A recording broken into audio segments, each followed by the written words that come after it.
Wesh la team, ça dit quoi? J'espère que vous allez bien, que votre journée elle se passe putain de bien et que tout va bien dans vos vies. Aujourd'hui, nous on se retrouve pour une petite vidéo d'eau. Comme vous allez le voir, c'est très similaire à la dernière fois, sauf que j'ai changé un exo. J'ai enfin testé cette nouvelle machine là dont je parlais la dernière fois, que j'avais raté comme un gros golemon, parce que j'étais pas allé voir dans toute la salle en fait. Euh, et du coup, bah vous verrez que cette machine finalement en fait elle valait la peine. Carrément, j'ai spam le truc quoi. Changement un tout petit peu du format aussi d'aujourd'hui, vous allez le voir. Là, j'ai fait ma série. Je sais plus combien de reps je fais. Là, je crois que je suis à 3. Il me semble que je vais en faire 5. Et en faisant ma cinquième rep, je me dis, ok, bon, bah là, c'est compliqué quoi. Du coup, bah, un petit truc que vous pouvez faire, si vous voyez que vous avez mis trop lourd, mais que vous êtes entêté comme moi et que vous continuez à faire vos reps, bah, c'est simplement faire un drop set. Comme ça, vous avez plus de reps quand même. Et genre ça enlève un peu l'effet négatif que vous avez eu en essayant de mettre trop lourd et du coup en faisant pas assez de reps.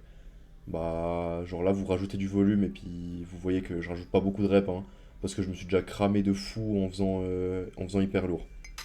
Un autre truc aussi que j'ai essayé de changer en même temps, enfin juste durant cette séance d'eau, sur cet exo précisément, c'est de vraiment stretch de fou en haut.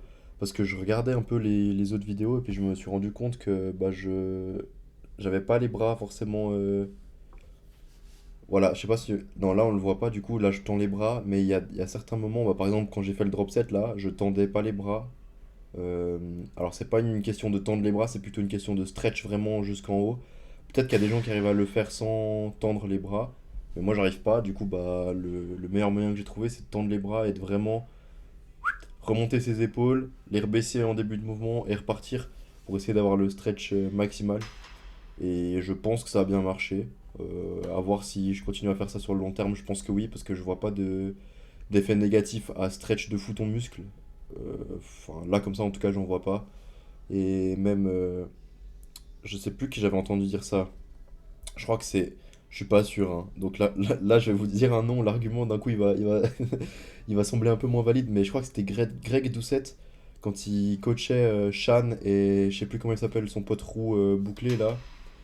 Bah, il avait dit à Shan, ouais, vas-y, stretch parce que la partie la plus importante du mouvement, c'est la partie stretch.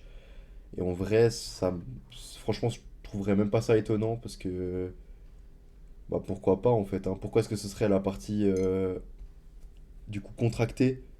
Enfin, je sais pas comment on dit en anglais. Bon, bref, vous avez capté la partie en. Oh mon dieu, j'allais essayer de mimer le truc, mais vous me voyez pas, je suis un golemon. Euh, la partie où on est en haut du mouvement, genre là, qui serait la plus importante, je sais pas. Bon, après, faudrait regarder un peu des études, tout ça, et puis voir sur le terrain comment ça se déroule, mais ça, moi je trouve ça vraiment pas déconnant. Du coup, on repart sur un espèce de biceps de traction. Enfin, c'est plutôt un drop set du coup, vu que c'est un peu le même mouvement. Traction non lestée, juste. Pardon, traction lestée. Putain. Traction non lestée, toute simple et superset avec des tractions assistées. Et là, je sais pas si c'est la deuxième ou la troisième série, il me semble que c'est la deuxième. Je décide de la faire en plutôt neutre slash pronation parce que je savais très bien que là en supination j'allais faire 2 reps et même en pronation j'ai pas fait beaucoup de reps non plus. Du coup j'ai assez bien jaugé de mon état de fatigue et ça c'est cool. Franchement c'est un skill qui s'acquiert. Moi j'ai eu un peu de chance sur ce jour-là, mais en vrai essayez d'écouter un petit peu votre corps. Je sais que c'est pas facile et je sais qu'il n'y a pas forcément de signaux de fatigue ou quoi qu'est-ce, mais forcément, quand vous entraînez, vous accumulez de la fatigue sur le muscle que vous êtes en train de faire. Et du coup, bah, vous ne pourrez pas forcément refaire le même nombre de reps ou le même poids. Pardon. Le même poids pour la série d'après. Du coup, il faut essayer de pré-shot un peu le truc et de se dire, ok, bon, bah là, j'ai fait 12 reps à tant de poids. Je sens que, vas-y, je suis un peu fatigué, je suis un peu cramé. Du coup, vas-y, tu sais quoi? Si je veux toujours faire 12 reps, bah, je vais baisser un tout petit peu le poids, comme ça j'atteins mes 12 reps. Ou alors, si votre but c'est pas forcément de faire 12 reps, bah, on laisse le même poids. Putain, les refs, je suis désolé, je me suis étouffé 400 fois, là j'ai du cut carrément.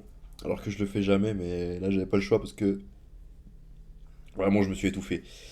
Je sais plus ce que j'étais en train de dire, je crois que j'étais en train de parler du fait qu'on mette moins selon l'avancement de fatigue de l'entraînement.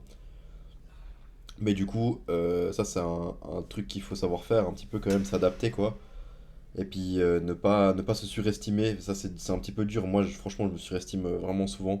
Genre là par exemple, il me semble que j'ai juste laissé le même poids que je faisais quand j'étais en prise en pronation. Et là, du coup, vu que je suis en neutre, j'essaie d'engager un petit peu plus mes lats. Mais je suis en PLS, hein, je suis en galère. Mais du coup, pour pallier à ça, pour pallier au fait que j'ai fait peut-être même pas 6 reps, bah, je fais un drop set. Comme ça me rajoute du volume et ça me rajoute un petit peu d'intensité. Parce que franchement, faire que 5 reps, ça peut être hyper intense. Mais moi, personnellement, je trouve que c'est peu. Même si, c'est en vrai. Ah! Non, en vrai, si ça commence, on commence à parler.